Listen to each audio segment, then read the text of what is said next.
Happy Hump Day. It is a Wednesday edition of Yahoo Sports Daily. She's Caroline Fenton. I am Jason Fitz. For the next 2 hours, we are racked and stacked with all sorts of greatness for you. Got a bunch to get into.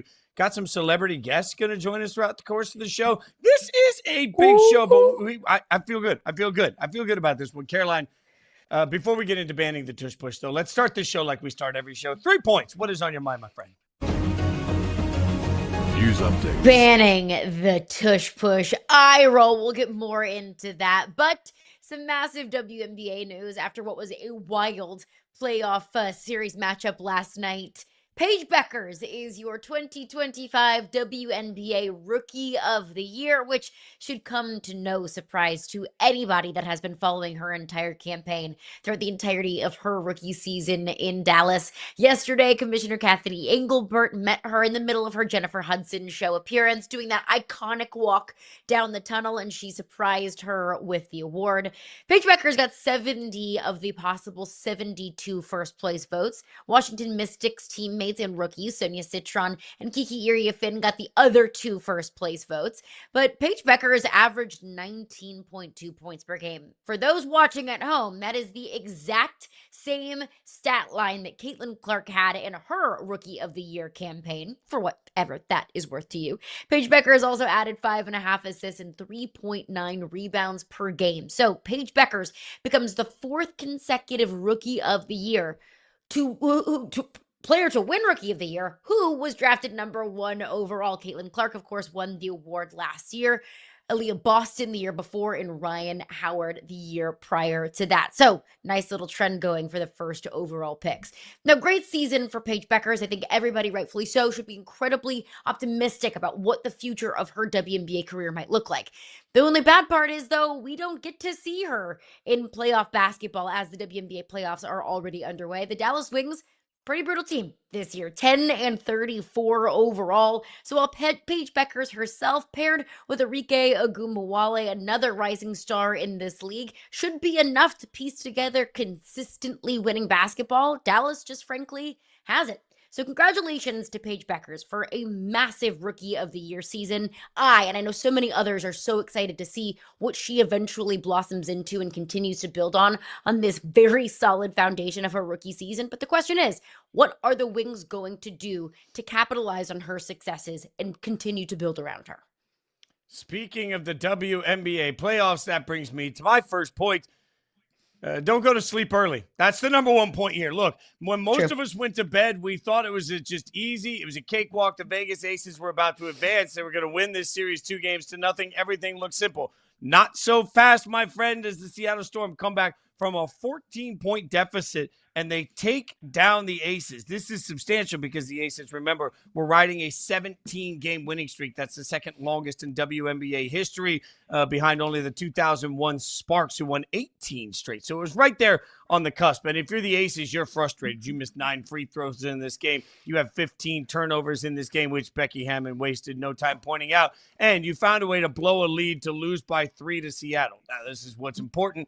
The new format is 1-1-1 in the WNBA, meaning the first game of this series was in Vegas. The second game was in Seattle. Game 3 will go back to Vegas. And now one of the better teams, especially that we've ever seen, but over the course of the last month and a half of the season, is suddenly on the cusp of elimination. So let's see if they can right that going into Game 3. That's not the only surprising outcome we had either out of WNBA action last night, as the Caitlin Clark-less Indiana Fever still find a way to pull off a playoff victory. And this one also big. This was their first home playoff game at all since 2016, and it breaks the second longest WNBA playoff losing streak of all time. They've gone 9 seasons without a playoff win, I should say. So they right that by getting a huge win over Atlanta. Everybody contributed, and as we've talked about over the course of this show, this is a shell of the Indiana Fever team that we expected coming into this season. Injuries have absolutely destroyed them. I sometimes wondered if they were just going to get people from the stands to come in and play on this team.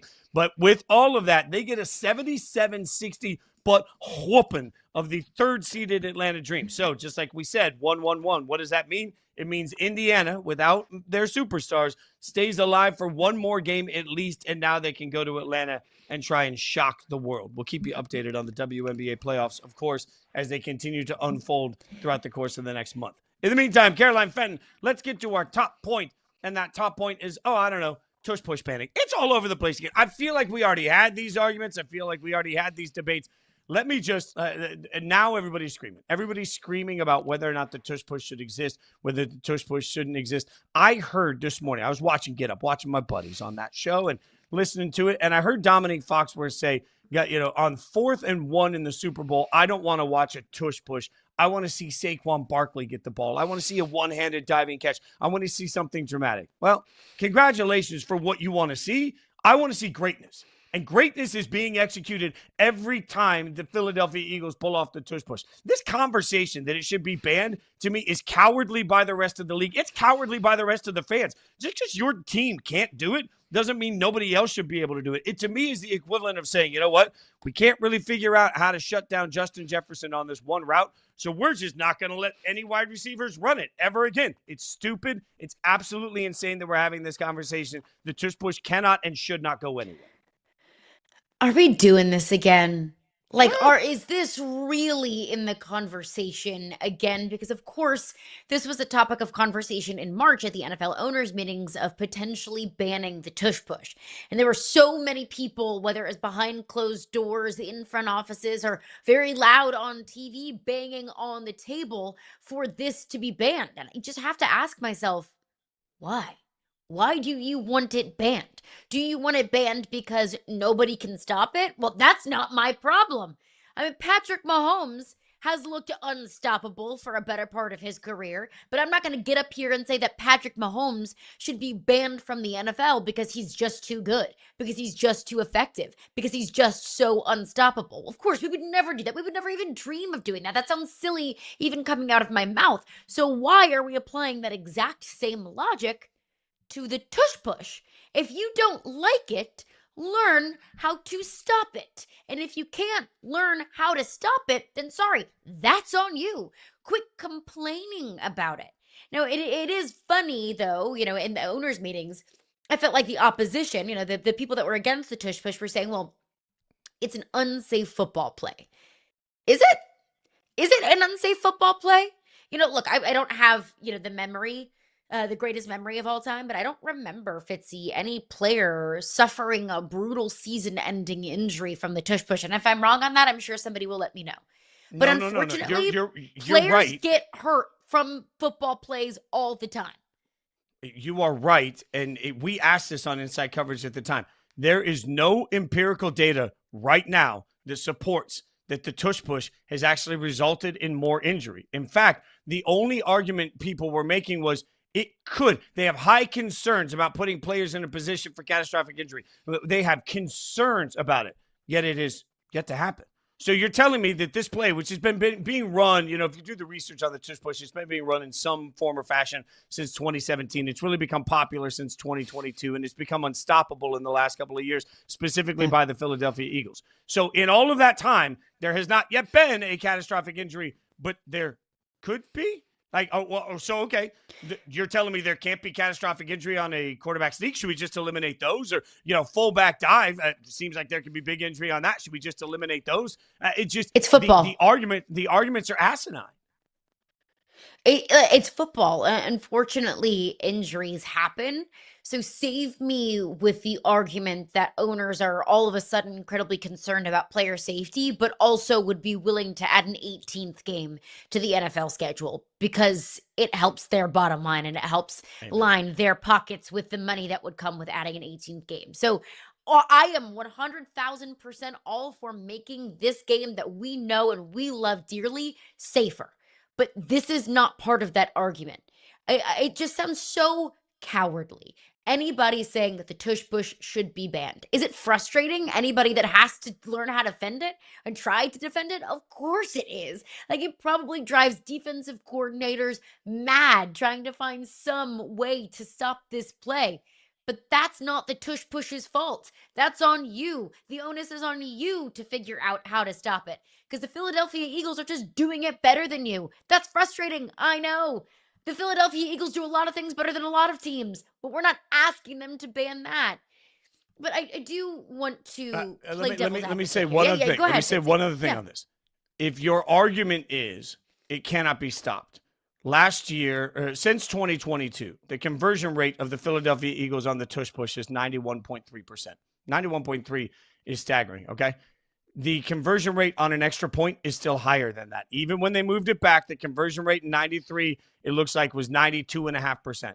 So you want to talk about injuries, you want to talk about where guys can go down, they can go down on an extra point, but we haven't eliminated extra points, even though everybody can convert extra points. Like, there's one team that manages this conversion rate. It's Philadelphia Eagles. And that conversion rate is still less than an extra point. But nobody today is losing sleep about that. To me, this all, just go back and watch the playoffs last year. If the Buffalo Bills had been able to execute a tush push, they would have advanced in the playoffs. They could not. So when we sit here and say it's unblockable, when we sit here and say it has to be eliminated because it's not a safe play, it's not a fair play, there's nothing anybody can do about it. It can't be officiated. Well, for 31 out of 32 teams, it damn well sure can be. So, like, this isn't about the league. This is about the Eagles and the rest of the league understanding they can't do something as well as the Eagles can.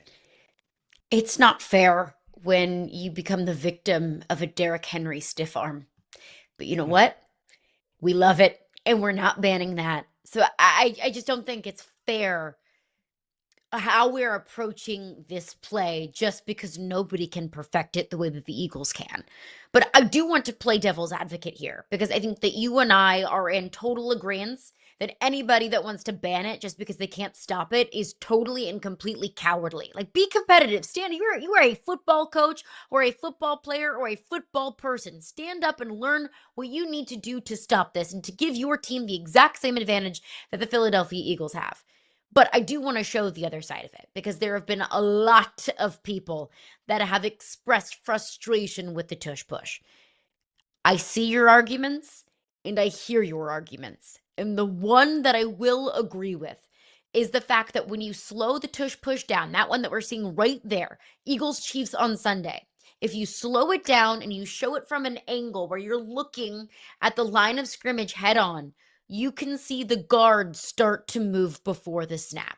That there is just such a teeny tiny slight false start and the center is moving just a little bit offsides. And it may be too quick and so subtle that the human eye, the naked eye, a referee's eye can't notice it. But when you slow it down, it seems fairly obvious.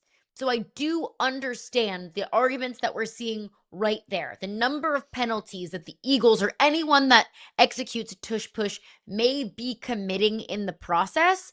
But to that, I say, learn how to officiate it. Don't ban it. Yeah, that's the biggest part of it. Will Compton saying Eagles false start every time on a tush push. I mean, do they?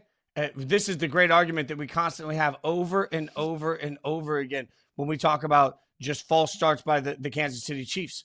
Their tackles are famous for leaning back early, and everybody watching the broadcast screams about the fact that it's a false start until you talk to actual offensive linemen in and around the NFL. They will tell you nothing about what they're doing is actually illegal. There's a fine line on all of it. So I see Dean Blandino who's saying, it's a hard play to officiate. Okay, well, I'm sorry. That's your job. Hard. That's your job is to officiate that. It's at some point, if it's such a hard play to officiate and it's such a hard play to stop, why doesn't your favorite team do it? That if it's such an advantage, like if 4th and 1 becomes such an automatically convertible advantage because of all of these things, then great, look at the rule and figure it out. If it's advantage for one team, then figure out how to officiate it. And I think Jordan Mailata is right that we're sitting here talking about the fact that the Eagles won because of the tush push. Now the Eagles won because they were better than the Chiefs, and part of that happens to be the tush push. But this argument, I don't think it's going anywhere. And the slippery slope is what happens when it's another design play that one team does that maybe we don't like. But if it's your favorite team and they design a play that nobody can stop, do we just turn around and say, well, we'll just stick our tail between our legs and call it quits every time? It doesn't make any sense to me, Caroline. Well, and I do believe that sports are adapt or die. We've seen that in college football. Nick Saban detested the kind of air it out, high-powered offenses in college football, and then he lost to them. So he said, okay, I'll embrace them. And then he won multiple more national championships. Same thing in the NBA. The Golden State Warriors shot the three better than any other team. And so every other team just got better at shooting the three. That sometimes there are these trends that exist in sports, or trends that change in sports, because one team just does it better than everybody else. And it is your job as a player, as a coach, as the head of an organization to adapt to those changes, or you die and you fall behind everybody else.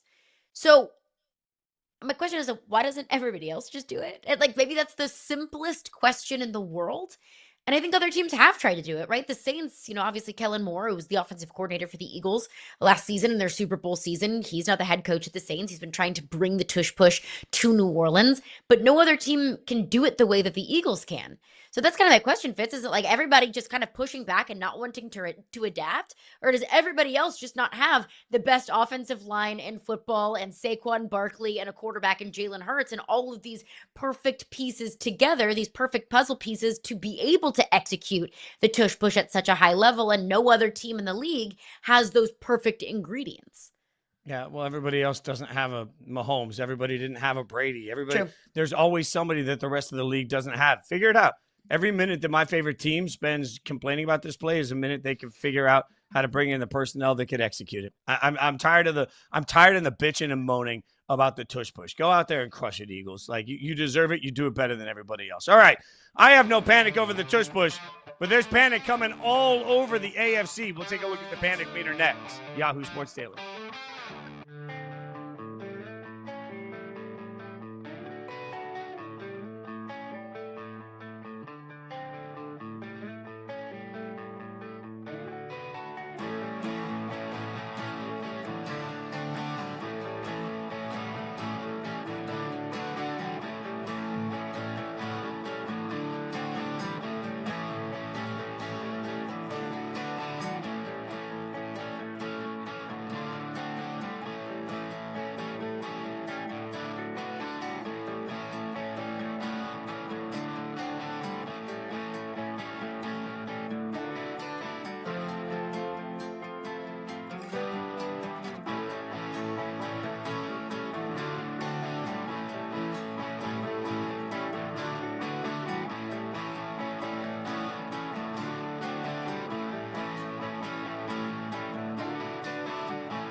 NFL spokesperson on Tom Brady says, quote, there are no policies that prohibit an owner from sitting in the coach's booth or wearing a headset during a game. Brady was sitting in the booth in his capacity as a limited partner. That in response to what we all saw on Monday Night Football as the NFL says, hey, he's not allowed in the facility, but he didn't break any rules by doing what he did. To which I would say, Caroline Fenton, Jason Fitz on Yahoo Sports Daily, if your girl busts you texting other girls and your answer is, well, I didn't take anybody on a date, our question wasn't, is he allowed to sit in the box and wear a headset for the team that he's a minority owner of? The problem that I had from that outset was while he was sitting in the box, we were being told by the Monday Night Football crew that Chip Kelly was openly talking to Brady 2 or 3 times a week, specifically about the game plan and what they're going to be doing. Every bit of extra information. They block reporters from certain segments of practice because they want to keep everything as secret as they possibly can. But the TV crew gets access to things that nobody else gets. So to me, this image we see while they're talking, like the NFL completely missed the point. They came out and said, pay no attention. No. Don't worry about talking to coaches and the extra information he's getting. Just know that he's allowed to wear a headset. Thank you so much, NFL. I really appreciate you telling us the obvious. Yeah, like we don't care that if Tom Brady, the owner, is sitting in the booth. That's not the point. That's not what anybody cares about. And that is such a perfect example of let's just put out a statement to put out a statement because everybody's mad at us today. It's like, that's not the point. And I think they know that. I think, the spokespeople that put that out understand that that is not where the outrage comes from. We do not care if Tom Brady or Jerry Jones or any other majority or minority owner in the NFL wants to sit in the coach's booth with a headset on. It is the fact that owner and broadcaster Tom Brady, both of those things combined, that Tom Brady was sitting in the coach's booth with a headset on, that he does, in fact, per reports, meet with Chip Kelly 2 to 3 times a week. And oh yeah, by the way, he also meets with every other coaching staff and every other locker room in the NFL ahead of his Fox broadcast games.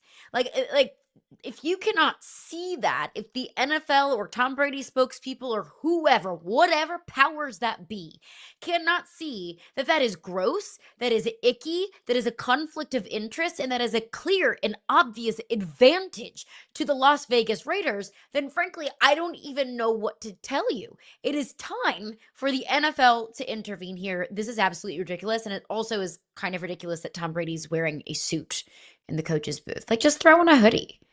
Yeah, like, why so serious? He's Brady. It's true.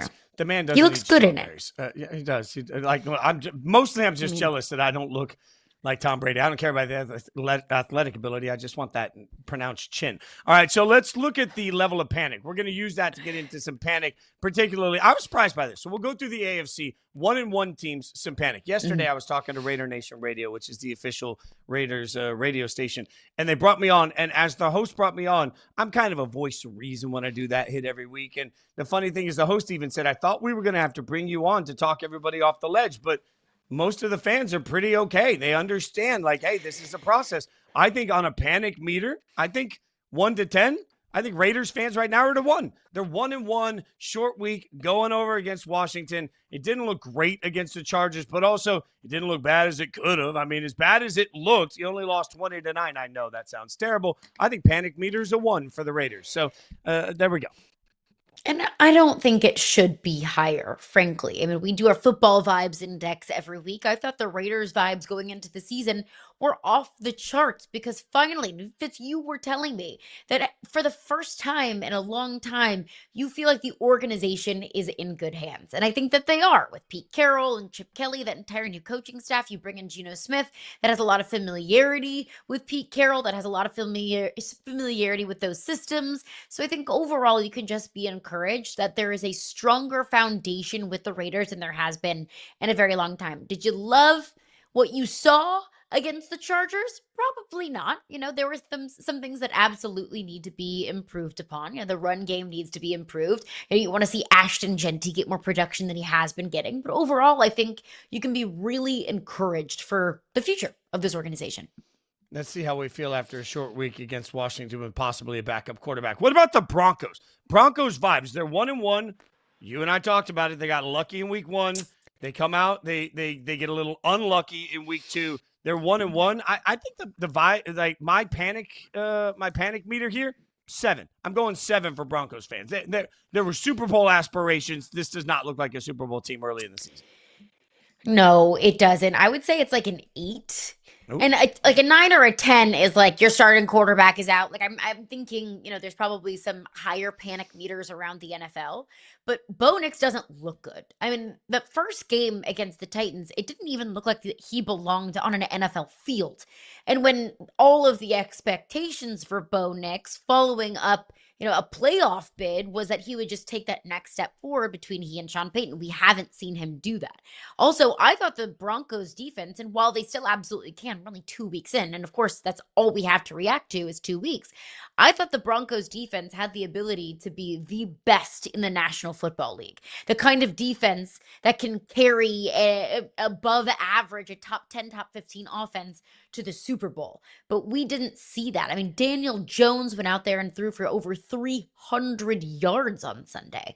So I think the panic meter should be high. It's not to say that things can't improve in Denver. I think they absolutely can. They have the pieces to improve, but it hadn't looked so good through 2 weeks. But hey, you're 1-1. I think that's the point. Like, look, do I think that the season is lost for the Broncos? My God, no. Like, there's plenty of football left, and they're fine. They're 1-1. Do I think it's concerning that Daniel Jones and the Colts did that to him? Yeah. So I think what's concerning is that week 1, Bo Nix looked like a real problem. Week 2, their defense didn't look superhuman. Then you stack all that and say, well, suddenly the worst case scenario for this gets much worse than I would have expected. And let's not get it twisted. Matchup this weekend against the Chargers. I mean, this one's wild because the Chargers, if they win, would go to 3-0, including 3-0 in their own division. So I do think that there's a little bit of panic for the Broncos. What about the Steelers? The Steelers are 1-1 right now. And after 1 week, it was Aaron Rodgers is back. Oh, my God. And after 2 weeks, it was, oh, my God, Aaron Rodgers. So, like, where are we on the Steelers and the panic meter? I think I'm at like a 5.47 for the, that's a statistical and scientific number that I came up with for the Pittsburgh Steelers, because in week 1, we saw probably the best that Aaron Rodgers has to offer at this point in his career. In week 2, we saw a lot of regression. We saw stinky Aaron Rodgers. So I kind of meet those two at the middle, that if you were concerned going into the season as a Steelers fan about Aaron Rodgers' consistency, well, at a 2-week sample size, you have on a silver platter, all wrapped up in a nice little ribbon, exactly what you were concerned about. The good and the bad and the inconsistencies of Aaron Rodgers. And at this point in his career, you just don't really know what you're going to get from him. So yes, I think that week 2 is concerning, but week 1 can give you a lot of optimism. I think the fact that Joe Burrow is out for the next 3 months can give you a little bit of optimism in your own division. So I think at this point, I'm not hitting the panic button for Steelers fans, but week 2 wasn't great. Yeah, all right. I'm going to hit the panic button. I'll go 9.73. What? As the panic meter. 9.73? What? So, yeah. So last night I was talking to my buddy Eric. Eric, big Steelers fan.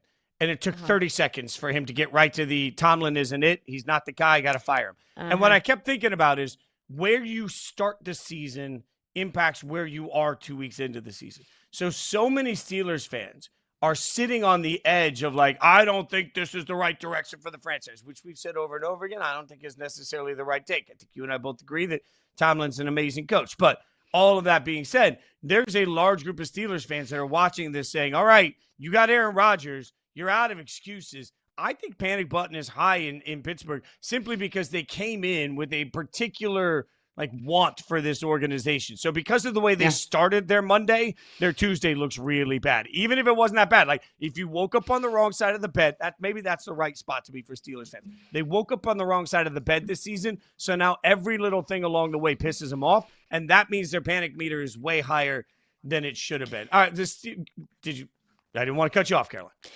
Well, no. I would just say that I feel like there's a whole lot of confirmation bias going on with Mike Tomlin. That it's same thing with Aaron Rodgers. If you believe in Mike Tomlin, which you have a large sample size of belief for Mike Tomlin, you see the good and you say, look, he's Mike Tomlin. And then same thing with Aaron Rodgers and Mike Tomlin and the bad of we didn't see anything great. And Mike Tomlin's lost it. Like whatever you believe, whichever side of the aisle you are, as far as the Steelers are concerned, you have data to back up your belief. We're going to get data now on the Kansas City Chiefs. Is it time to panic? I cannot believe that. When you've won the way the Chiefs have won, the question is it panic time in Kansas City? We'll ask a guest that's right there in the thick of it next. What's wrong with the Chiefs? How's it get fixed? How's Chiefs Nation feeling? We'll figure it out.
Patrick Mahomes has never started 0-2 in his NFL career. The Chiefs dropped their first 2 games of the season to the Chargers and the Eagles. Now, let's not make it sound like they lost to 2 junior varsity teams, but 0-2 could be reason for panic. So we'll figure out that panic. We're going to welcome in Alex Gold. He's host of the 96.5 The Fan in KC. That's why we wanted. We wanted to get some local sort of flair on this, Alex. I cannot imagine the level of just consternation from Chiefs fans. So let's just get right to it. Is there a sense of panic in Kansas City in your mind? Not panic, but real concern. This is a unique territory for a lot of Chiefs fans. Been spoiled for 7 years at least. You really have to go back to those Alex Smith days that you guys mentioned with the 0-2 start. This is not something we've seen under the Patrick Mahomes era. He's lost 3 straight games. If you include the Super Bowl, that's the first time it's happened in his career. Yes, it's pretty crazy it's taken this long, but still, that's the spot they're in. I think the worry for a lot of Chiefs fans is last year, the offense looked a lot like this, but their defense was a lot better. It's why they were able to win a lot of those one-score games, 17 of them in a row, by the way, last year on their way towards the Super Bowl game against the Eagles, where we all know what happened there. Well, this go-around, the defense, while they were much better in Week 2 against Philadelphia, this defense is not at the same level. So you've got an offense with all these issues that doesn't have Xavier Worthy and Rashee Rice right now, and then your defense isn't as good. And you said in a spot where you're watching the Chargers in that AFC West, and people are more concerned, I think, about the division than anything else, that maybe, just maybe, that 9-year run in the AFC West could be over. I know that as a local radio host, any given Monday or Tuesday or any day after a game, if you win, the calls are, we're winning the Super Bowl. If you lose, the calls from the listeners and fans are, we suck, everyone should be fired, and, the house is burning down, which, of course, both are totally fair and rational takes. What has been maybe the most outrageous finger pointing or giving of blame in an unprecedented 0-2 start for Kansas City Chiefs fans? So a lot of people are focused on the offensive coordinator, Matt Nagy, of course, was with the Chiefs. But then we went to Chicago, was the head coach there. You guys obviously are well aware of that. And then he's been back. And since then, the offense hasn't been as good. But he's also been the offensive coordinator on a team that won a Super Bowl. And it's been a big debate in Kansas City yesterday, really, how much blame should he get? Is his job in jeopardy and things like that? And it's a tough discussion to have because Andy Reid is the head coach. He's also the play caller. For those who don't follow maybe things as closely in Kansas City, yes, you have an offensive coordinator, but whether it was Eric Bieniemy, whether it was Doug Peterson, the plays are called by Andy Reid. You might see Matt Nagy actually talking during the game on the headset. He's just relaying the play. He's not calling the play. Now, he's involved in the game plan and things like that, and so that Andy Reid's not going anywhere, and so everybody's finding a scapegoat, and right now it seems to be Matt Nagy is who everybody is kind of focused in on. So the hottest take is that they need to bring back Eric Bieniemy, and Matt Nagy shouldn't be the OC. That's from a few people throughout this week in Kansas City. Okay, but just my logic always, Alex, on this is, I want great coaches. I say this too often, but I want great coaches to be like a contestant on the TV show Chopped. I want them to open a basket of ingredients and be able to make a great dish, right? I would argue that for the last couple of years, they've been opening the dish and they have this one great ingredient, Mahomes, and then a lot of spam. Right? Like at some point, do the Chiefs need to go out and get a Tyreek Hill? Nationally, we're all screaming about get Tyreek back to Kansas City. Is that something that you guys even have your mindset on over there? So right now, it depends on, if you're on full blown, hey, the offense has no chance of getting better. This is what the offense is. There's certain people like that in Kansas City. Elsewhere, it's, hey, Worthy is back maybe this Sunday against the Giants.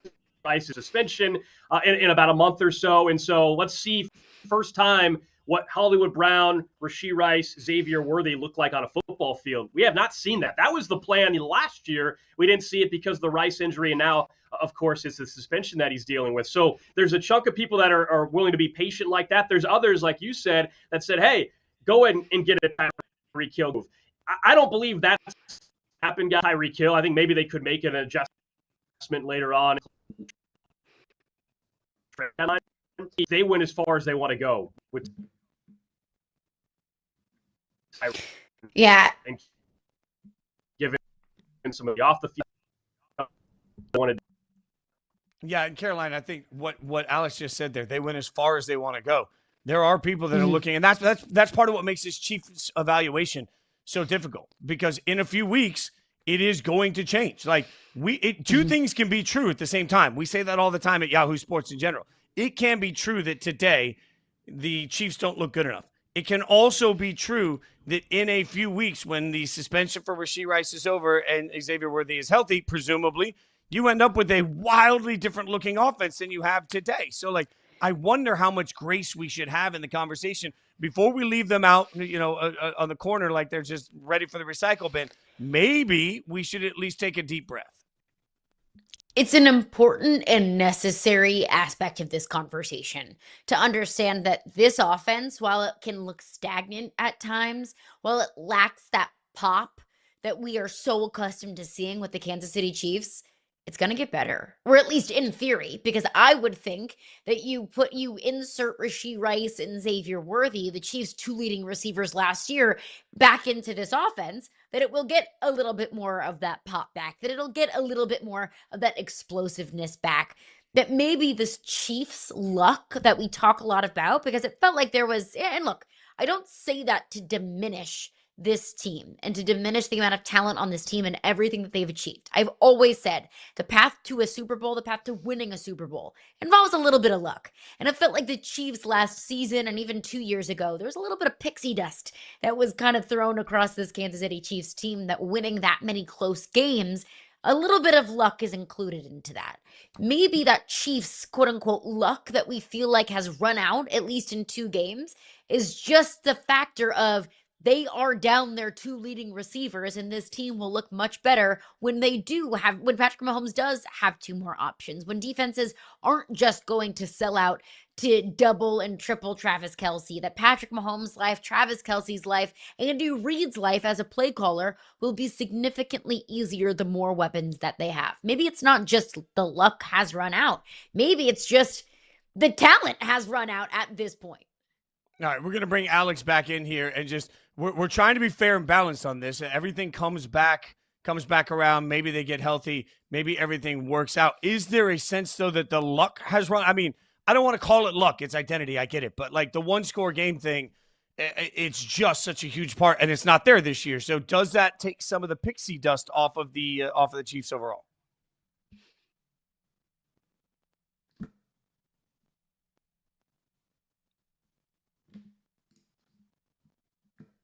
Mentioned the 17 one-score games over the last year up until this year that they've been able to win. And so now, I don't know if it's luck, as you said, but it's certainly the ability for Patrick Mahomes to just put a team on his back, make that one play, and it's just good enough, or your opponent gives you that slight doors crack to enter, and they take advantage of it, and they have not been able to do that this year. It is like pulling teeth for this offense right now. The margin of error is just so slim. They have to be nearly perfect, and as we saw, when you have a play like Travis Kelce, who should have caught that football for a touchdown, it leads to interception. At that point, most of us in the press box that cover this team in Kansas City felt like, okay, that was the game. It was over in that moment, because this offense just does not have an ability to put up points right now with the current arsenal. And that's where, frankly, even Brett Veach, the team's general manager, has been part of the conversation as well. Is this something that should have been seen in the offseason? The lack of explosive weapons, the backfield in particular,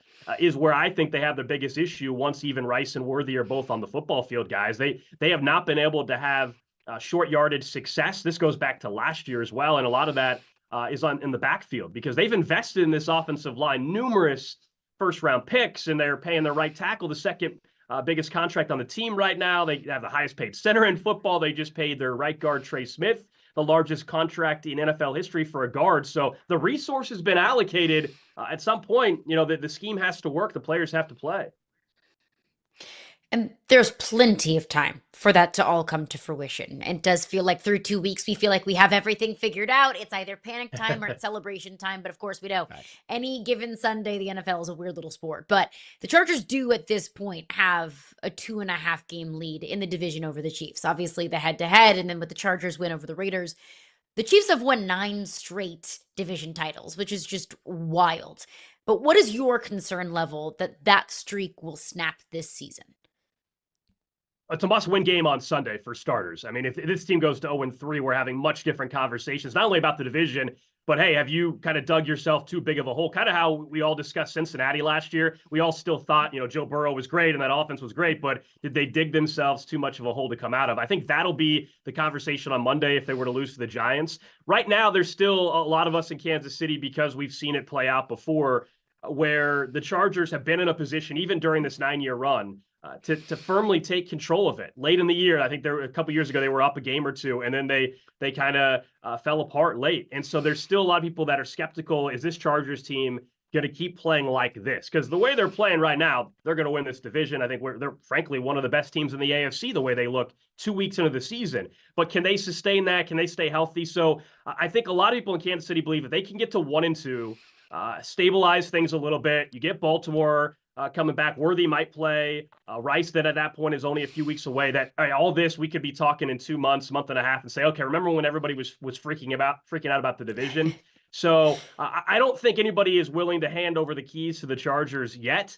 But the reality is they're in the driver's seat, guys. I mean, they're playing 3 division games right away. That's what's amazing about the schedule.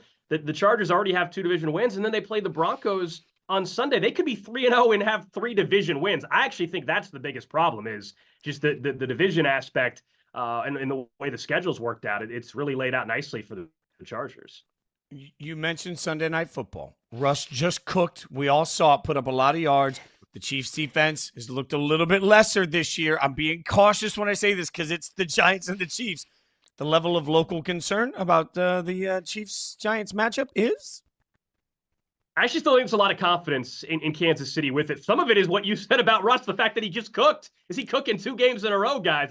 I'm not so sure you're going to see anything like that in back-to-back performances. The biggest issue for the Chiefs defensively, though, and why it was better, is they cannot generate pressure without, exotic blitzes and blitzing. Last week against Jalen Hurts, they blitzed 64% of the time.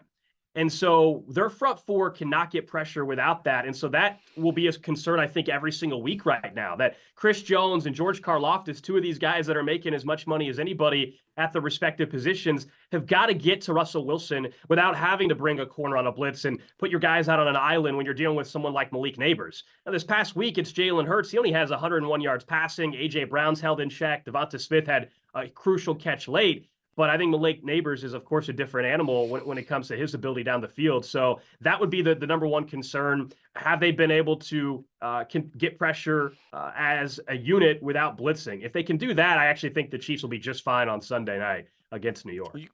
You can listen to him on 96.5 The Fan in Kansas City. Alex, really appreciate your time this morning. Thanks for hanging out with us. Thanks for all the insight. Thank you both. Appreciate it. I'll say it Thanks, again. Alex. I'm not giving up on the Chiefs until I see the have been eliminated. I'm not giving up on the Chiefs. Caroline is not giving up on some college football playoff dark horses. What's easier than selling a car? Selling some of these teams to me. She's going to do it next.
If you need to make some extra cash this holiday season, my car dealership is hiring Ashley Schaefer Kia.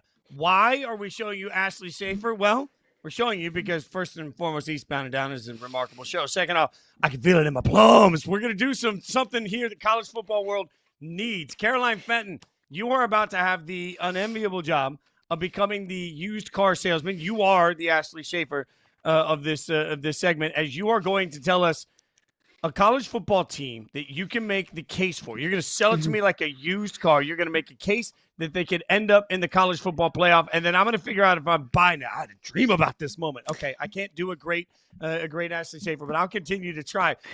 Give it to me. What do you got? Give me the first team. See if you can sell me on a college football playoff journey.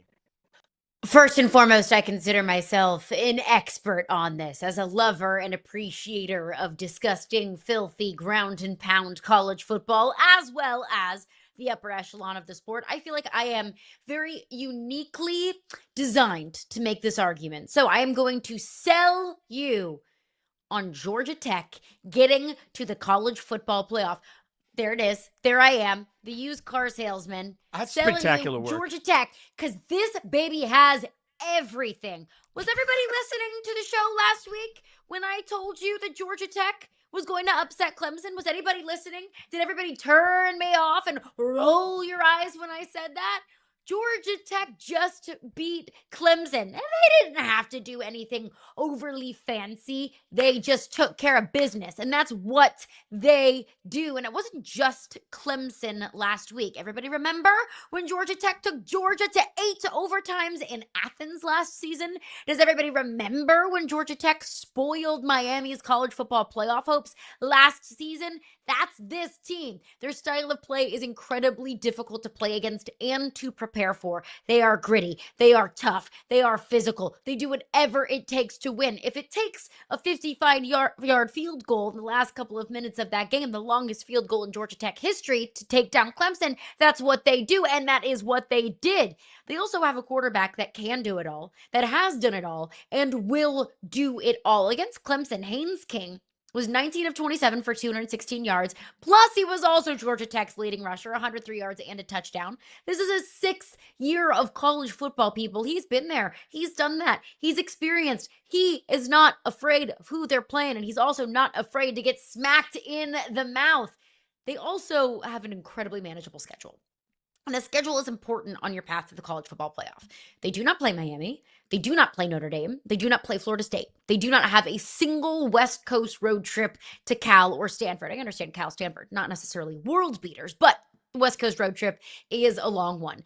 At NC State may just be their toughest remaining conference game. And that is a game that is absolutely winnable for this team. They do play Georgia at the end of the year, but if they lose to Georgia, they can still get in as an at-large, and Georgia doesn't matter for their ACC record.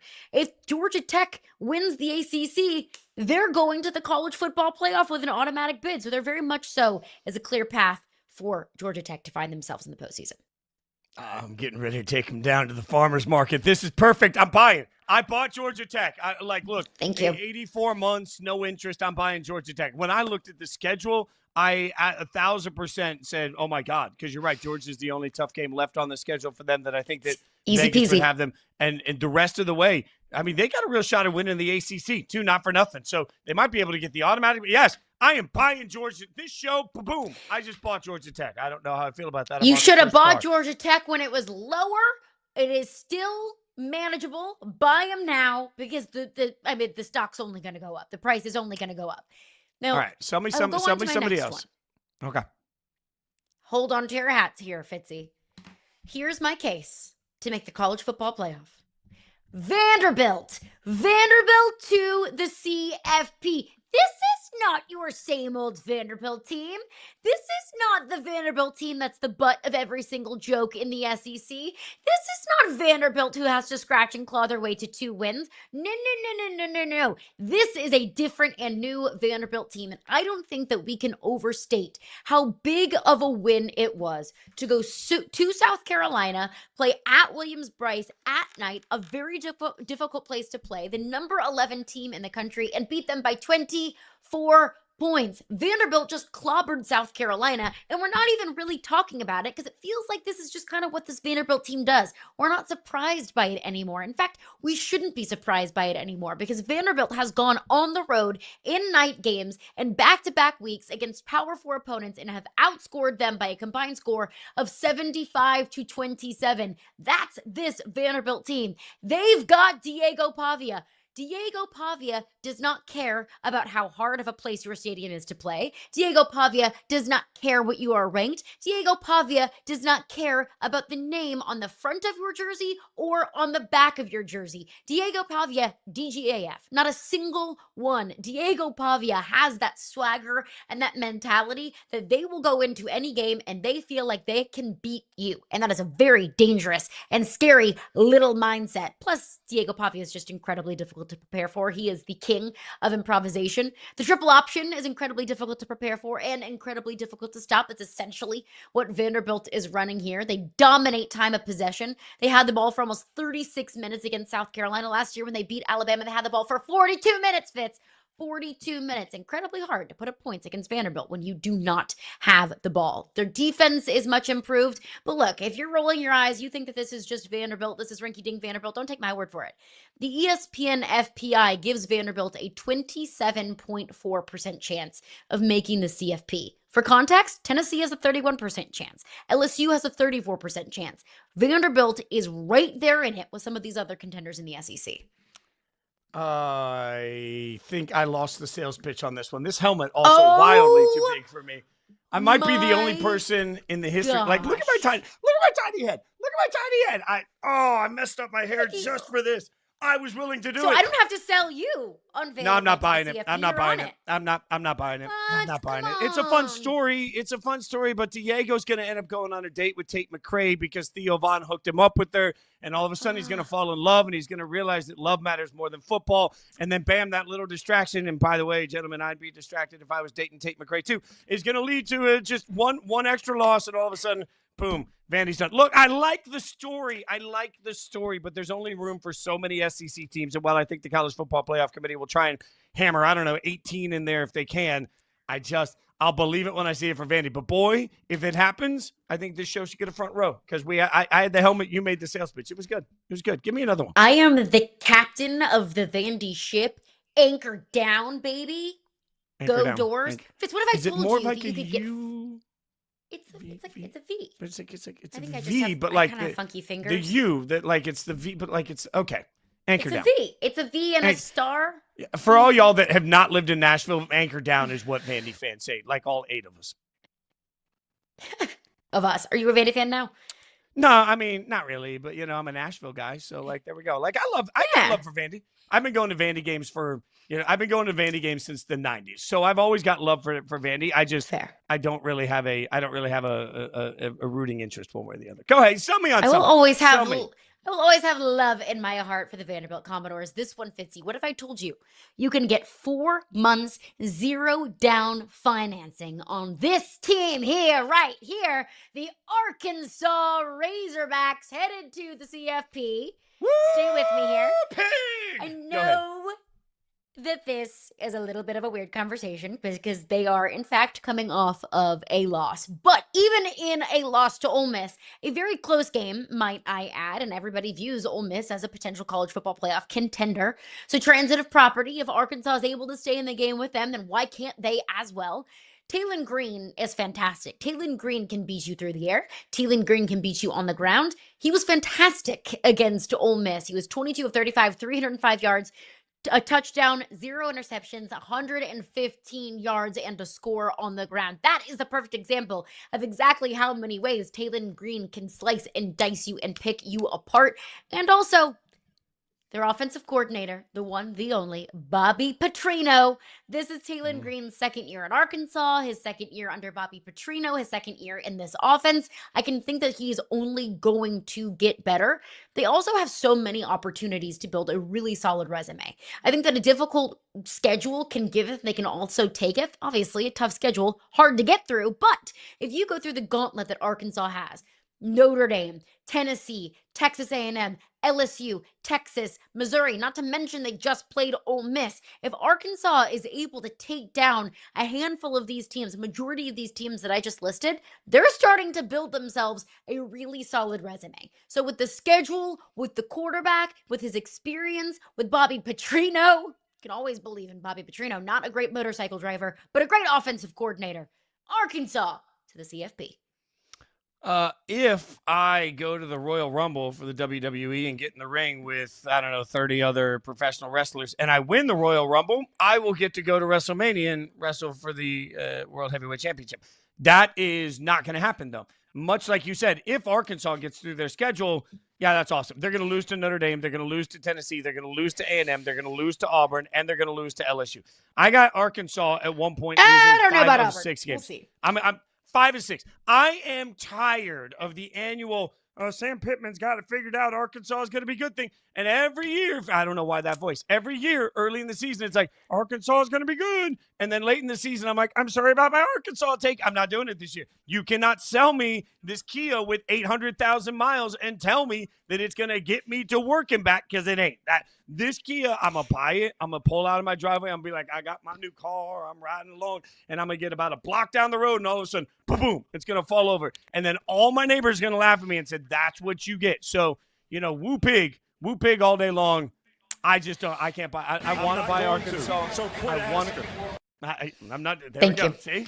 No, this is. I want them to do it, Fitz. I do. Sam Pittman is the most lovable little teddy bear in all of college football. I want good things for Arkansas. This is a good fan base. They do all the right things, and they get rewarded with a tough schedule.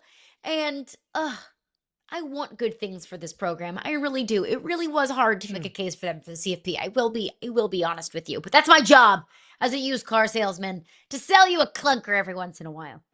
Great job by you. Great job by our team putting those Photoshops together. All right, hour number 2 Shout out to Doug. of Yahoo Sports Daily is just around the corner with some worst-case scenarios at quarterbacks around the league. We'll talk about it next.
The hair has been rejudged. Everything is fine. It's hour number 2 of Yahoo Sports Daily. She's Caroline Fenton. I'm Jason Fitz. We've got a stacked hour, including in about 30 minutes, Matt Ramsey from Old Dominion going to join us. So we'll have a little country music flavor in hour number 2. As yet undetermined if we're just going to do a big group karaoke event. All right. She's Caroline Fenton. I'm Jason Fitz. We start every hour with 3 points. My friend, what is on your mind? News updates. So we all know about the Kawhi Leonard and Clippers potential accusations of circumventing the cap, right? That owner Steve Ballmer is accused of using a fake company called Aspiration to funnel funds to Kawhi Leonard that did not show up on the NBA salary cap. And for all of those who are not familiar with this story, first of all, that is a big no-no in the NBA. It has been called the cardinal sin of ownership in the WNBA by circumventing the cap. So we have some new news. First of all, on September 10th, Adam Silver spoke with NBA owners and said, quote, "I'd frankly never heard of the company Aspiration before, and I'd never heard a whiff of anything around an endorsement deal with Kawhi or anything around engagement with the Los Angeles Clippers. So it was all new to me." That was September 10th. On September 16th, Adam Silver said, quote, "I certainly was aware of the brand." You also just saw right there a report from Pablo Torre saying that any of these endorsement deals do need to be run by the association. As the commissioner of the association, no, I don't expect Adam Silver to have a short list of every single endorsement deal that every player in the NBA has. Of course not. But it would be false to say that Adam Silver had never even heard of it before, because it would have, per Pablo Torre's findings, had to have come across his desk at some point. Now, initially, when Adam Silver claimed he didn't know anything about it, I said, well, ignorance is not innocence. Just because you didn't know anything about it doesn't mean that you are innocent in this situation, or that Steve Ballmer and the Clippers are innocent in this situation. But now what we have is even worse than ignorance. Now what we have is inconsistency. What is it, Adam? Did you not know about the company, or did you know about the company? And I think it is a massive whiff on behalf of Adam Silver and the NBA as a whole to not have all of their ducks in a row before they spoke publicly about this situation. If you truly do want to say and believe and hammer home that cap circumvention is a big, hard no-no, that they have a zero tolerance policy for cap circumvention, then all of your reports and all of your statements publicly need to reflect that you hold it to that high of a standard. And with Adam Silver now having varying reports and differing reports about his level of knowledge of the situation is such a horrific look for the NBA, and frankly makes me nervous for how the NBA will hold Steve Ballmer and the Clippers accountable. Occam's razor. The most obvious explanation is probably the right one. And the most obvious explanation with all of this is that it's fishy. Yeah, and also Pablo's not going to give up. It should be straight. It's like there is no time where Pablo hits the brakes. So this is just going to continue Snaps every for single Pablo. day. Every day we're going to continue looking to see what the next report is on the NBA until they give us something that's actually concrete. All right, I'll get you to my first point of this hour, and it comes in the form of sports media. First Take is about to look wildly different. One of the most popular shows in the history of sports television is going to look different because Molly Qerim, host for over a decade, is leaving. She's decided to leave ESPN on her terms. Now, over the course of the last 48 hours, we've heard a lot about this. In fact, it was leaked that she was going to be leaving ESPN at the end of the year, at which point she went to social media to say that's not how she wanted the news to come out. And then the next day, we find out yesterday from Stephen A. that it looks like her time on First Take is done right away. I've been on First Take multiple times in my career. I consider it one of the honors that I've had the chance to sit in those debate chairs. And I've worked with Molly a lot, so I'll admit my personal bias. This is one of the most difficult jobs in the entire sports media landscape, to do what Molly does.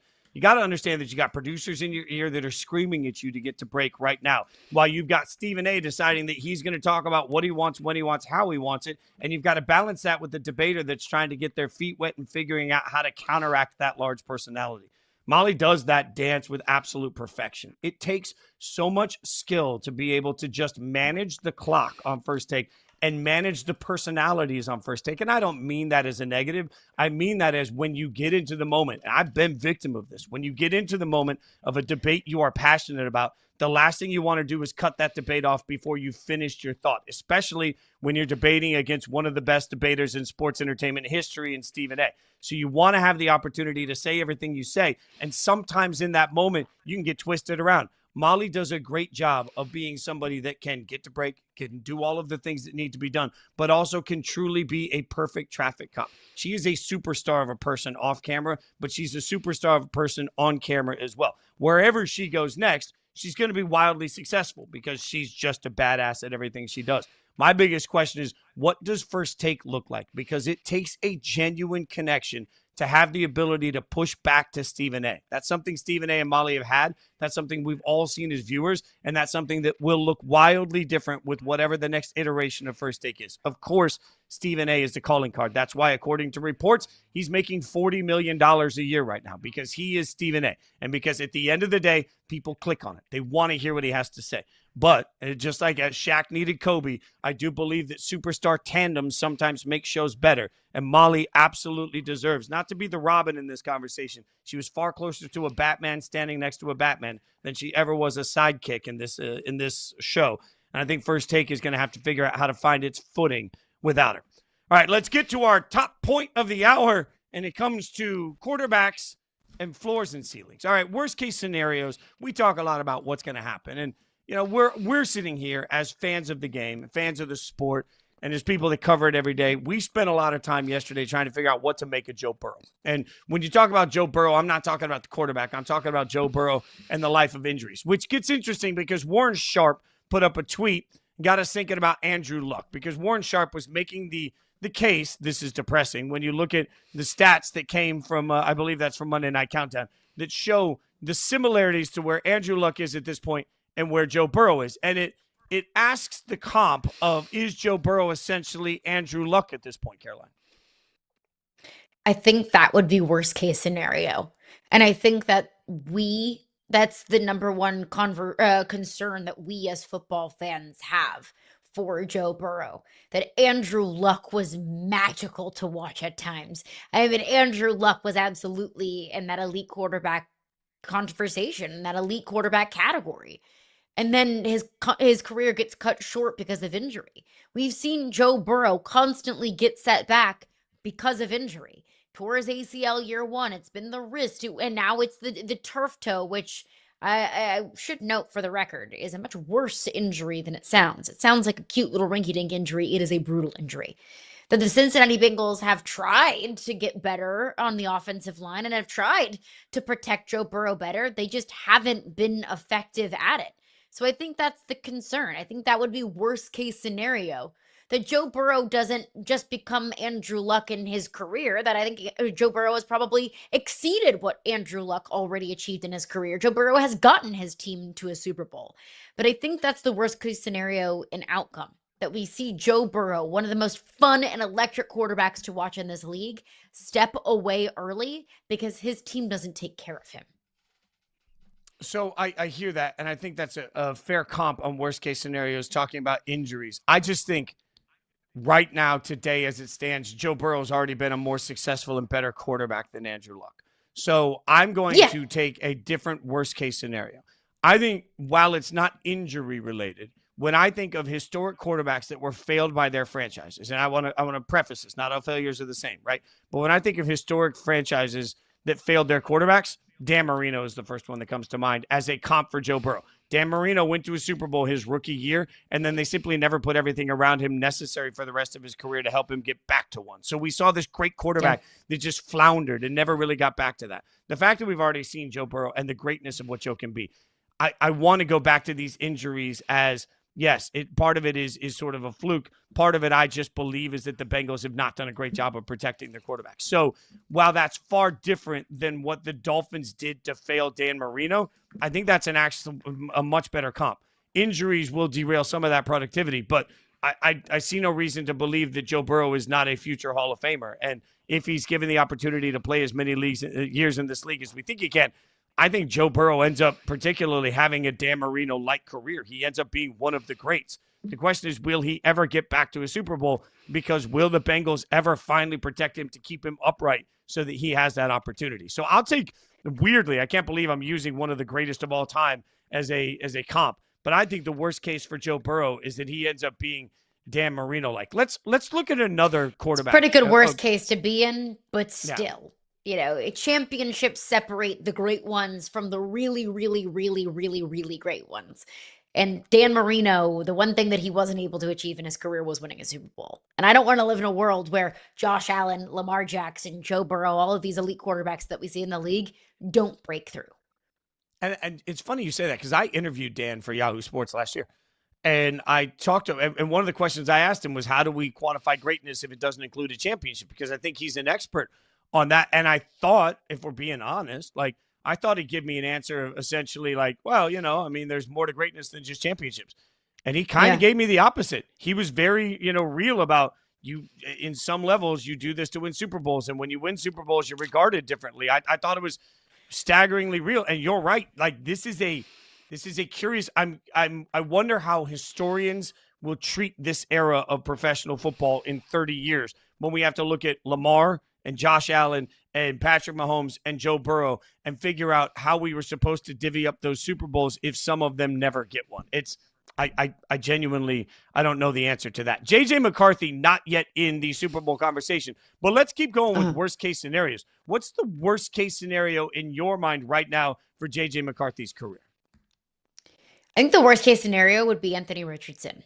That Anthony Richardson, I guess, is the modern day example of a quarterback that was rushed too soon, or a quarterback that was just, set back with injury, a quarterback with a ton of potential, a quarterback where the roof kind of felt like it was the ceiling, and they fell short of expectation, way short of expectation, because they just couldn't stay on the field. Now, I think that Anthony Richardson has more pure talent than JJ McCarthy has. And that's the reason why Anthony Richardson was the third, fourth overall pick by the Indianapolis Colts a few years ago, and why JJ McCarthy was kind of a question mark of what he could become in the National Football League. So I don't want to compare them and their styles and their abilities as quarterbacks, because I thought Anthony Richardson had the ability to be one of those guys that we just talked about, a Lamar Jackson, a Josh Allen, a Patrick Mahomes, one of those guys. But he just got hurt over and over again, constantly sidelined. So I think that's worst case scenario for JJ McCarthy, who already missed his entire rookie season due to injury. He's played 2 games. Now he's already sidelined again due to injury. It's not just being injured and not being able to prove yourself. It's being injured and not getting those incredibly valuable reps, learning in game and seeing defenses in real life, and not getting that ability to, make mistakes and learn from them and watch the film and see things again and be able to redeem yourself as you learn and you continue to grow. There are all of these opportunities that JJ McCarthy already has missed as a rookie and will continue to miss in his second year, that the worst case scenario would be that he just fizzles out and doesn't have a future in the NFL, like I believe Anthony Richardson doesn't have a future in the NFL because he's been sidelined to injury so often. I hear you on the injury comp.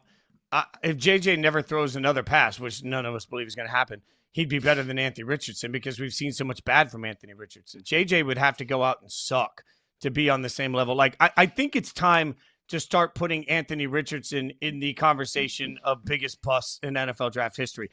And sure, we can talk about the why. The why, fine. We can talk about the why.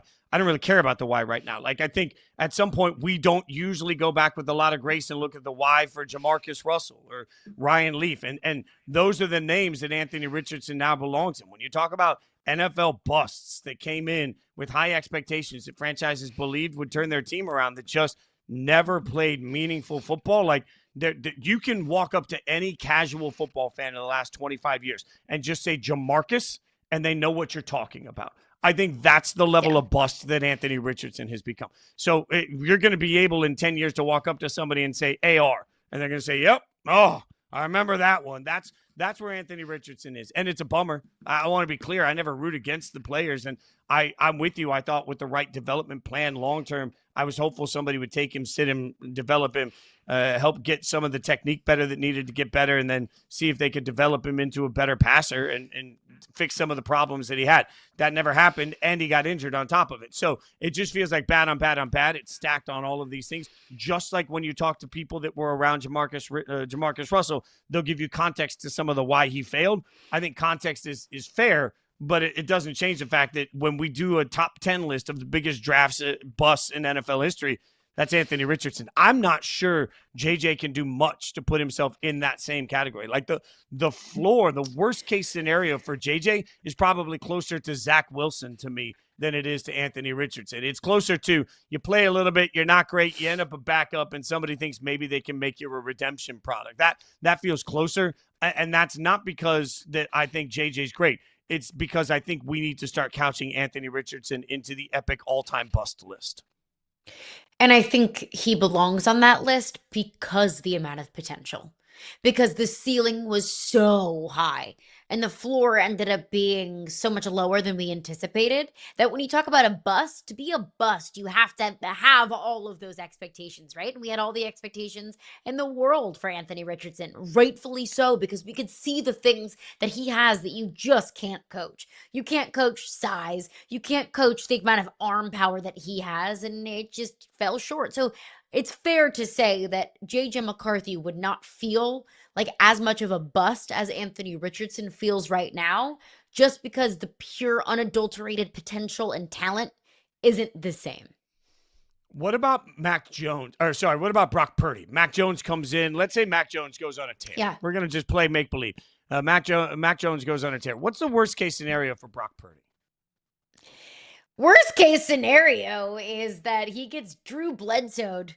Mac Jones comes in as a backup like Tom Brady did to Drew Bledsoe and he lost his job forever. And how just crazy would it be if Brock Purdy got Drew Bledsoe'd right after he Kirk Cousins Trey Lance? I mean, just think about that little, crazy little web of quarterbacks there. So that is worst case scenario. I don't think it's going to happen. I think it would take Mac Jones looking like peak Tom Brady, if we want to use the Drew Bledsoe Tom Brady comparison.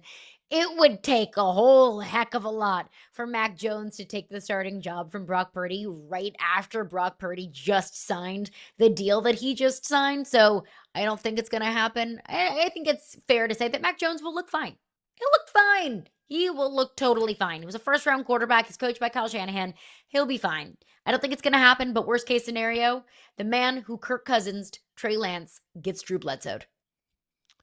I love the Always Sunny in Philadelphia idea of like a map where I'm trying to follow it's perfect analogy by you.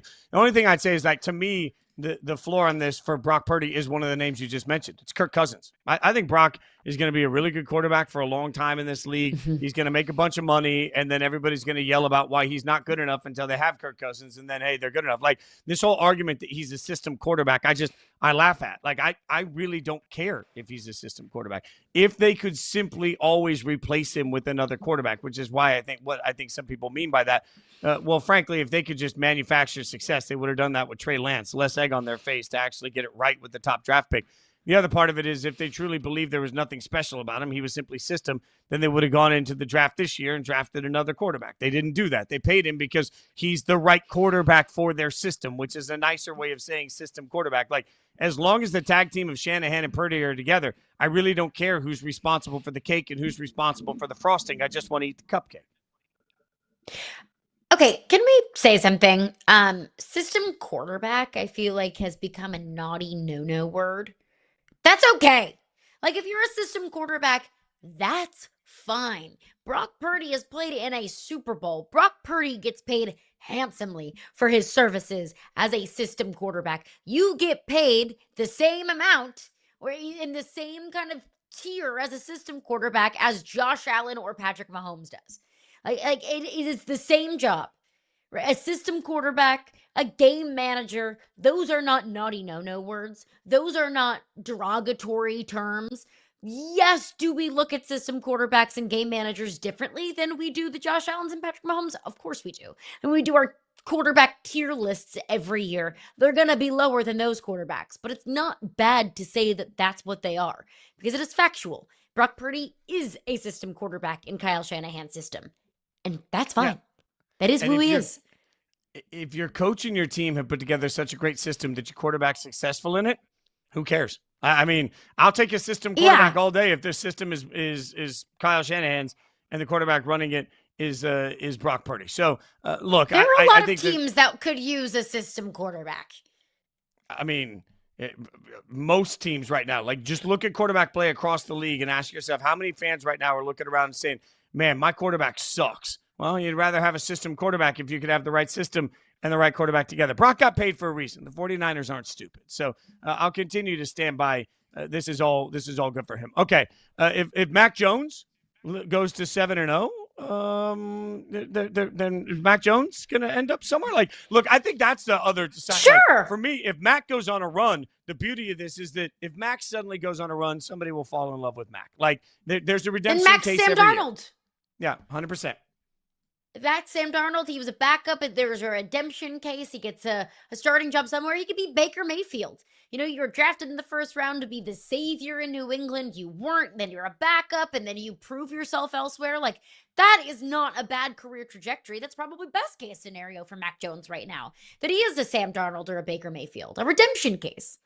Yeah, and he's the backup. Mac Jones is the backup quarterback. So I will say loudly and clearly, if he goes undefeated as a starter, Brock Purdy is still going to come in. Brock Purdy did not get paid for any reason other than he is the starting quarterback of the 49ers. So just because there's narratives around Brock doesn't mean the 49ers share those narratives. All right, we'll keep breaking it down. But coming up next, one of the biggest stars in country music going to join us, Matt Ramsey from Old Dominion. We'll talk a little bit of football. We'll talk a little bit of country music, have a little bit of fun. We'll do it next.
Old Dominion has a new record out. That would be the band, not the football team, although it'd be impressive to see the football team try and record our album.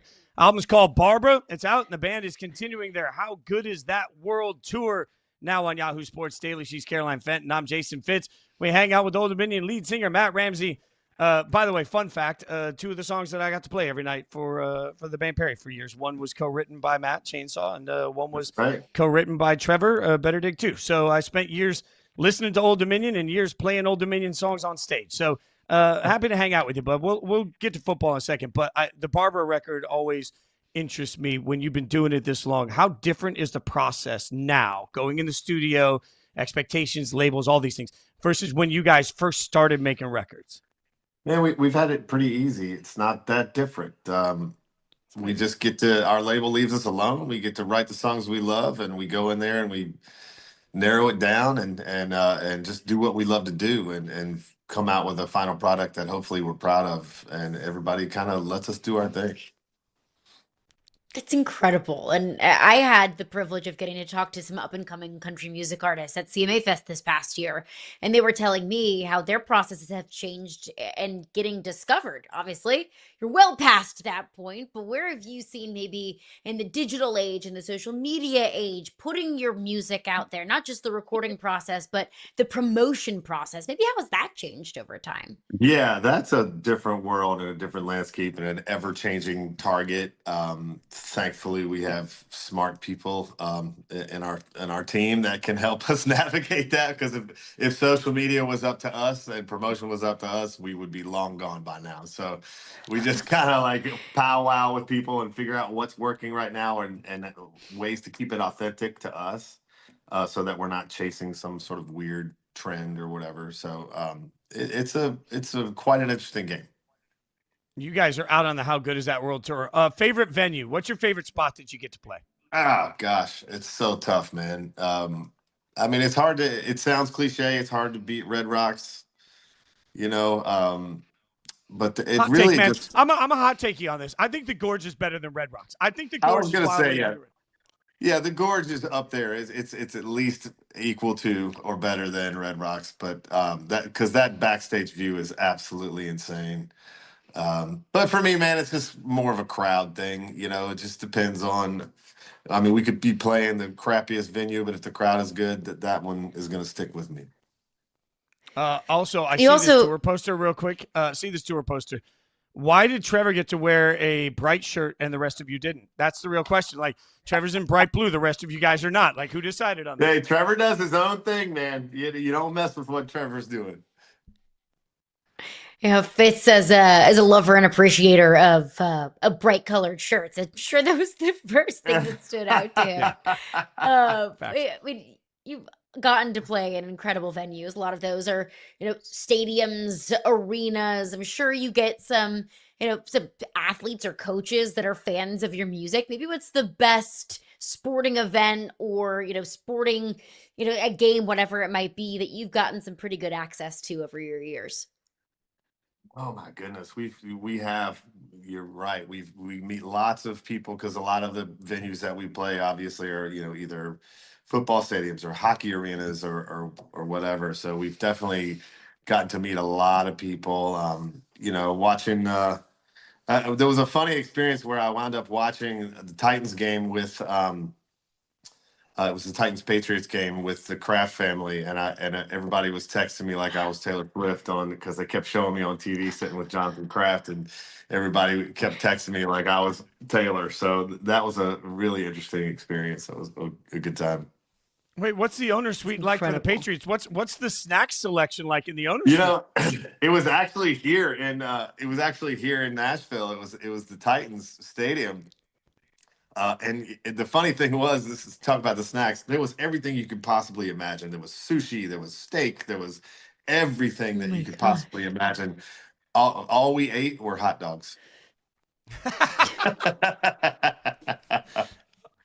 That's amazing. And Talk that's about also staying true to yourself. Yeah. Go ahead, Caroline. Yeah, I mean, just incredible, and I'm sure so many great opportunities that you've gotten to do in the sporting world.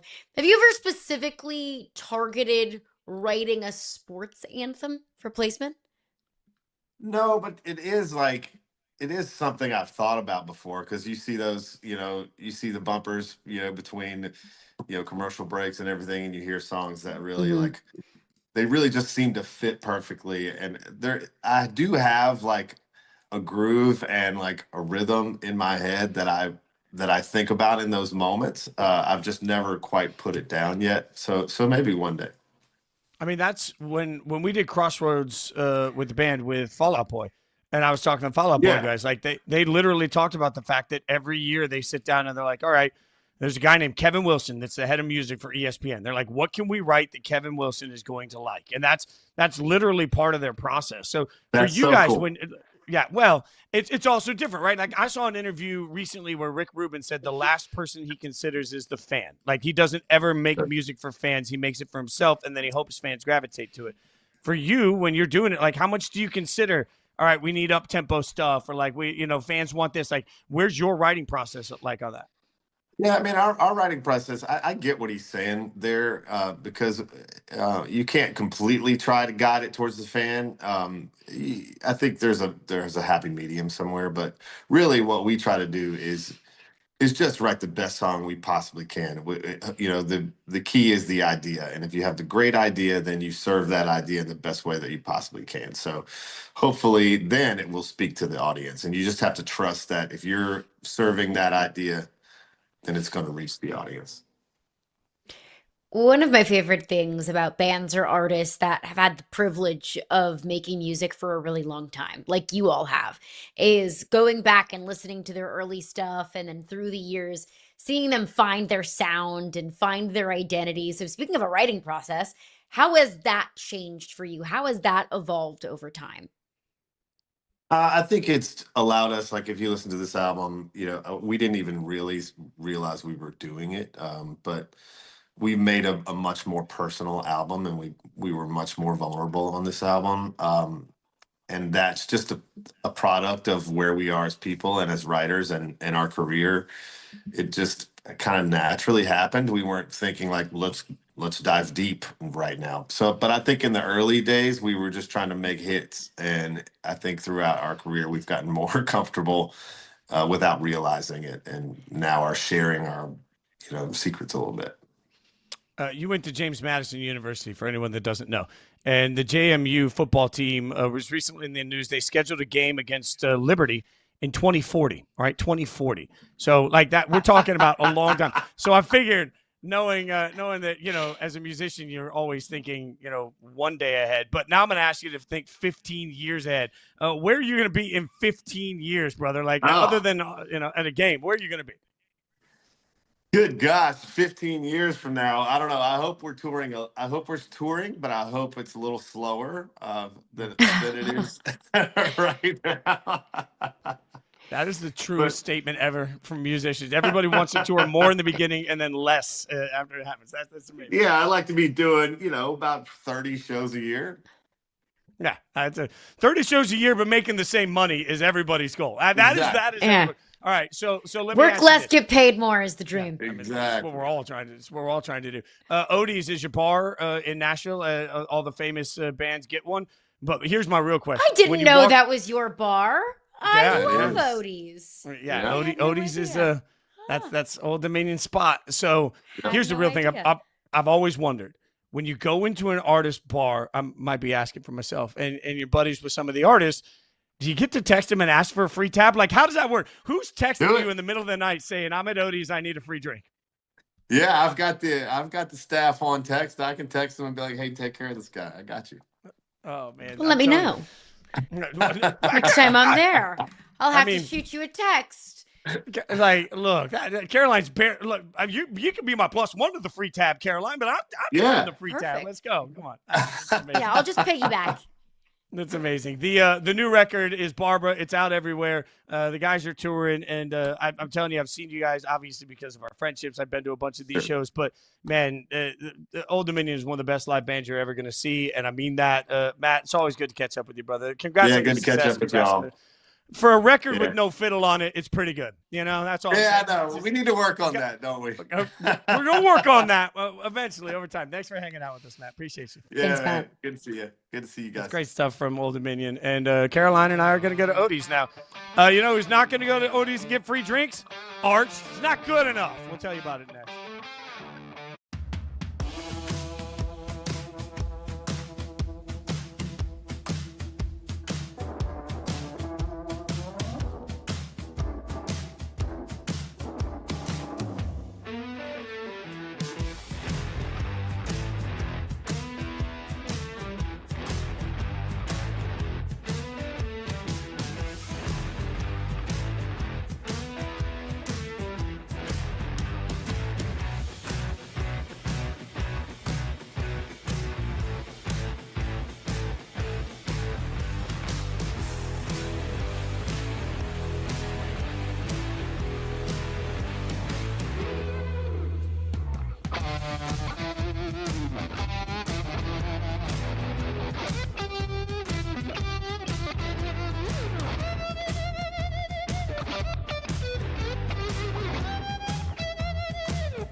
Ryan Leaf, responding to comments that Arch Manning is going to end up like Ryan Leaf, tweeted out, so Arch is going to lead the nation in passing, be a first-team All-American, win the Sammy Baugh Quarterback of the Year, finish third in the Heisman, and play for a natty? Sounds like he's going to have a pretty damn good season. Hook him. All right, Ryan Leaf responding there to some of the conversation about Arch. And by the way, Caroline Fenton, Jason Fitz on Yahoo Sports Daily. I've spent a good amount of time in my life with Ryan Leaf over the last 5, 6, 7 years. And what he's saying about college football is very real. Like, we need to remember that while Ryan Leaf was not a professional quarterback that saved a franchise, that doesn't take anything away from the fact that he was a great college football quarterback, right? So the conversation that you're going to end up being Ryan Leaf is a little bit misguided because Ryan Leaf was great, but at some point we do have to look at some of this Arch conversation, Caroline, because there is this moment of we're trying to figure out why the world is collapsing around some of the quarterbacks that we thought were going to be great in college football this year. Yeah, I'm guilty of it. I'm guilty of buying into the Arch Manning hype. I think to a certain extent, a lot of us are. And even us on this show, we said temper your expectations, right? We cannot expect Arch Manning in his very first few starts to come out here and look like the best quarterback that we've ever seen in our lives. That's just not real. It's not realistic. But I thought with Arch Manning and his pedigree, with his talent and the talent around him, and that head coach, Steve Sarkisian, who I believe is one of the best, if not the best offensive head coaches in all of college football, there would just be no way that he could fail, that Arch could fail, that this team could fail. And look, we are only 3 games in, and Texas lost on the road to the reigning national champions in Ohio State. Like, there's no shame in that game. But the process has not looked good. If the season ended today, and I know it doesn't, I know that we have 9 games left in the season, and if they're lucky, they have even more in the SEC championship and in the college football playoff. But if the season ended today, and you have to say, is this season a success or a failure? Right now, you would have to say it's kind of a failure because Arch hasn't looked very good. But I hear a lot of people saying, well, it's the media's fault, how much the media hyped up Arch Manning. I get it, right? Because we're all guilty of it. I heard Paul Feinbaum talk about how he's going to be the greatest college football quarterback that we have ever seen. He's not the only one. All of us have heard it. So many of us have said it, myself included. But Georgia offered Arch Manning. Alabama offered Arch Manning. Miami offered Arch Manning. Southern Cal offered Arch Manning. LSU offered Arch Manning. So many of the best coaches in college football, some of the best programs in college football, all wanted Arch Manning to be part of their college football franchises. All wanted Arch's services at their respective schools. All of them put their jobs on the line for Arch Manning. So maybe, yes, as the media, we were wrong in our development. We were wrong in the amount of hype that we gave to Arch Manning. I don't think all of those schools were wrong. I don't think that Arch Manning is just a lost case and he's a failure and he's terrible and he's going to be terrible forever. But right now, it doesn't look great. So, to your point, coaches absolutely coveted Arch Manning. I will say that there are some very successful coaches in the NFL. And if you look at the history, the entire history of the NFL draft, only about 47% of the quarterbacks drafted in the first round sign a second contract with their team. That's about the number over the history of it. So it's a 50-50 proposition at that level. Just because great coaches offer doesn't mean that greatness is the given. It means that greatness could be in there to be unlocked. And when you start to think about some of the quarterbacks that we've seen out there that were 5-star recruits that failed, some of those names people don't even remember. Most of those names people don't even remember. I would argue that if Arch Manning was having the exact same struggles that he's having today, but his last name was Fitz, if he was a 5-star recruit that spent 2 years on the bench and then got in and looked, the world wouldn't be falling apart. People wouldn't be collapsing. In fact, the part of the argument against Arch is he couldn't even beat out Quinn Ewers. And Quinn Ewers was a 7th-round draft pick. Quinn Ewers was a 5-star recruit that was expected to be a franchise-saving quarterback, a program-saving quarterback. He didn't turn out to really be that. Not reaching the level of expectation that comes with the 5-star next to your name is pretty common. What's not common is the way that we have treated the last name Manning through the portion of this. So I do blame Paul Feinbaum. I do blame the media. I do blame a bunch of people that never watched a single second of his high school football tape, which is most of us, decided that Arch was going to be a world beater, and he hasn't lived up to those expectations. That's not Arch's fault. Like, if you really look at it, what did Arch ever do to deserve the hype he got? The answer is nothing at the college football level. Nothing at all. So if he's done nothing to deserve the hype that he got, what has he done to deserve the hate he's getting now? Nothing. Arch has just been okay. And like, while we don't like, I'm okay as a narrative, especially when your last name's Manning, he's been fine. And the problem wasn't that Arch Manning turned around. Arch didn't come out and say, I'm a world beater. Arch didn't transfer. Arch sat back and said, no, I need time, and we're going to keep working on this thing. Like, Arch has never come out and said, I'm QB1, suck it, I should be starting right now. He never did that. So the kid has done nothing to deserve the hype that he got, in my opinion, which I've been pretty consistent on. But that also means he's done nothing to deserve this level of, oh my God, the sky is falling, because all of it was manufactured from day one. Well, and we would be naive to think that his last name didn't have a whole lot to do with it, right? Like, Sure. Of course, your last name is Manning, your football royalty. Of course, that was all going to be part of it. And the reason why I listed all of those schools that he was offered from, Tennessee, Oklahoma, Notre Dame, all of them, is just to prove that the hype wasn't baseless. It wasn't just manufactured solely by us, the media. That some of the best coaches in college football also bought into the hype. But again, look at Arch. Through 3 games, completing 55% of his passes, 6 touchdowns, 3 interceptions. He's averaging less than 200 yards a game.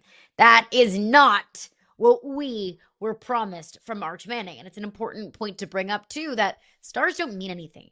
Once you hit the field, once you are a starter at the quarterback position, at any position in football, those don't mean anything anymore. I mean, Jawan Jennings was a higher rated quarterback coming out of high school than Joe Burrow was. That's right. Jawan Jennings, the receiver in San Francisco, had a higher quarterback rating than Joe Burrow did, because Jawan Jennings was a quarterback in high school. So that, like, just let that add context to how wrong we as the media can be all the time. And also people who do that professionally, evaluate quarterbacks and high school players professionally. They are wrong as well. But it's not just Arch Manning. Arch Manning is not the only quarterback coming into college football that had all that hype. I look at DJ Lagway. Like, DJ Lagway's last name is not Manning, but DJ Lagway was a 5-star recruit. DJ Lagway was one of the most coveted recruits coming out of high school. DJ Lagway was being touted as the next Tim Tebow. Right, Tim Tebow, one of the greatest quarterbacks that we've ever seen in the college game. He was being sold to us at Florida as the next Tim Tebow. And so far, through 3 games, DJ Lagway has thrown 5 touchdowns and 6 interceptions. 5 of them came in 1 game. Now, DJ Lagway has lost to South Florida and LSU through 2 games. There's no shame in the game of losing to LSU, but losing to South Florida, that's bad. The conversation surrounding DJ Lagway has gone from, we have to have this guy, to, if we fire Billy Napier and he goes with him, we don't care. So it's not just Arch Manning. It's DJ Lagway. I think Nico Iamaleava also fits into that conversation. A 5-star, highly touted, supposed to be the savior for the program, the future Heisman Trophy winner and future national championship winning quarterback. And then Nico Iamaleava is 0-3 and just got his coach fired at UCLA. So I think that this is just kind of a narrative overall of how we view quarterbacks coming into college and how quarterbacks are developed coming into college. That NIL has changed things. That maybe development gets rushed to get that $2 million guy out on the field. That maybe quarterbacks are choosing schools because they're getting paid more versus where they're going to get developed the best. Maybe the transfer portal stunts college football quarterbacks' development because they might transfer because they're not getting an opportunity elsewhere, or the pieces around them, offensive linemen and pass catchers, they're transferring. So you constantly have a new roster every single year, and you don't get to build that continuity. That coaches come and go and leave at a higher clip than they ever had. So you don't get that continuity at the quarterback or coach area and position as well. So there are so many factors here, Fitz, that I think we can point to say that quarterback development and quarterbacking in college football as a whole is different. It's changed. Just because you're a 5-star doesn't mean you're going to end up as the number 1 overall pick and a national champion. Maybe you end up like Nico at UCLA. And that, I want to stick on that Nico comp, because the 5-star quarterbacks universally from 2023, Arch Manning, Nico Iamaleava, Dante Moore, Jackson Arnold, Malachi Nelson. Like, those are the 5 Those are the 5-star quarterbacks that year. What of them have lived up to be, which one of them do we look at right now and say, oh my God, this guy's going to save a franchise? I think there's a confluence. Dante Moore would be the one. Maybe. And all of this comes back to you have more people than ever covering high school football. So I will argue that 15, 20 years ago, most of us didn't even know who the 5-star recruits were. You had to dig deep to find that. There were only a couple of sources, and they were pretty accurate. Now you've got a bunch of people that go out there and create narratives on 8th graders and 9th graders that are wild to me. You've got, to your point, NIL at the high school football level that then trickles into NIL at the college football level. If things don't work in 1 year, you transfer somewhere else. There's no development of anything. Like, when does a kid become Joe Burrow? And I don't know the answer to that. I genuinely don't know the answer to that. I just think that part of the failing is the way that we cover the sport as a whole. And because we become so obsessed with certain numbers, it just makes it almost impossible for some of these guys. Like, I think the expectations are impossible, and the expectations are put on before they even have a chance to be warranted by anything we've ever seen on the field. I would love to see just a world where we wait to decide which quarterbacks are going to be great until we've seen, 2 games at college. It's just some. Why would we do proof. that? Why would we fair. wait? You're right. So hurry up and figure it out. It's not as sexy. You know what else is sexy? Kickers. Kickers are sexy, especially in the NFL. Kickers worth a first-round pick? An expert said it. We'll talk about it next.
For those who know the Brandon Aubrey story, so he played soccer at Notre Dame and never played football. He then played professional soccer, got a real paycheck, was a real soccer player, and then was working in finance and was sitting at home a couple of years ago, and his wife said to him, "You think you could kick a football?" He's like, "I could try." Yeah. And he went out to the backyard to kick the football. Then he hired a kicking coach. Next thing you know, he ended up in the UFL, and now he's nailing 64-yarders with ease. One of the best kickers we've ever seen. And his coach is going, we'll trust him from 70.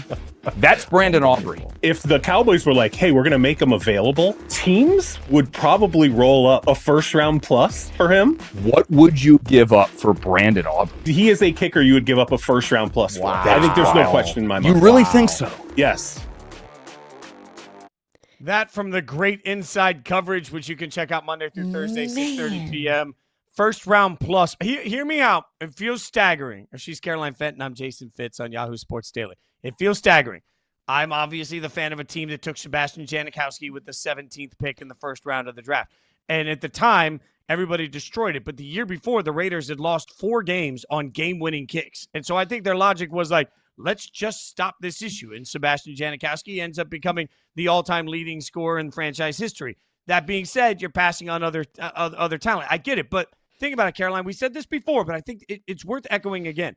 If they trust him from 70, that means that the minute they get to midfield, from 50, it's a 67-yarder. If they trust him from 70, they don't even have to get to midfield to get 3 points. So that means you get 1 first down on any drive that's a touchback, starts at the 35 now, and you are in field goal range if Brandon Aubrey is your kicker. You cannot tell me that won't make a difference. 1000% that makes a difference.